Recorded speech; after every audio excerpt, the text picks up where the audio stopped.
Entreprise Patrimoine, ils conjuguent leurs ambitions d'entrepreneurs avec la Banque Palatine.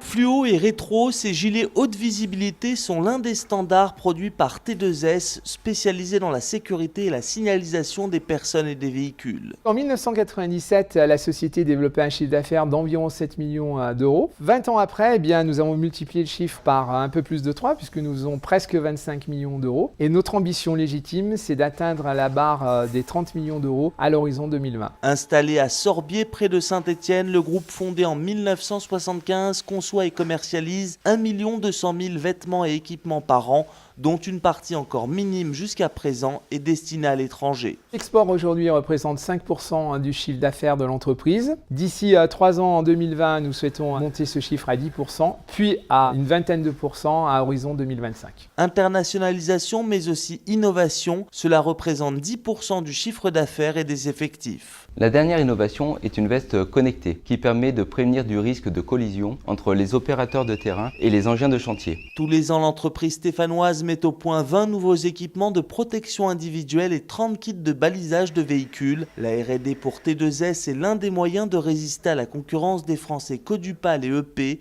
et du Belge Sioun.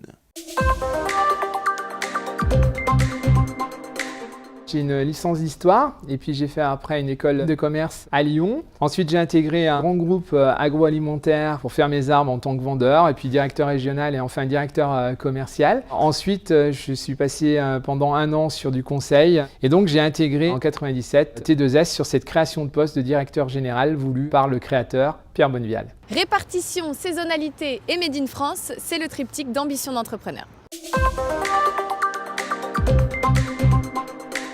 C'est vrai que la société s'est vraiment particulièrement tournée vers les vêtements haute visibilité, c'est 75% de notre chiffre d'affaires. On retrouve ensuite un autre segment qui est le balisage des véhicules à hauteur d'environ 12% et 8% sur les tissus rétro-réfléchissants que nous vendons en matière première à différents canaux, que ce soit les confectionneurs vêtements de travail, mais également dans la marine, dans le sport, dans la chaussure, dans la bagagerie, donc un marché intéressant car assez atomisé.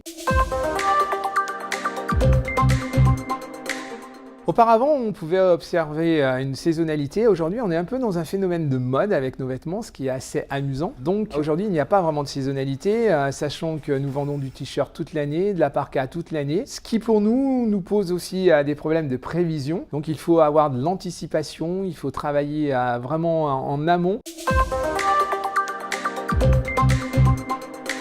Nous voulons avoir un contrôle absolu de nos produits. C'est pour ça qu'aujourd'hui, nous avons un contrôle qualité qui est strict. Nous avons également une responsable qualité et environnement qui contrôle l'intégralité de nos productions. Et nous voulons conserver la personnalisation et le marquage à Saint-Étienne. D'abord parce que notre site est donc labellisé Imprime Vert. Et ensuite, nous avons cette souplesse lorsqu'il y a une personnalisation à faire en prenant dans nos stocks ces vêtements, ce qui évite pour nos clients des temps d'attente très très forts, des temps de transport qui n'existent pas, qui sont masqués.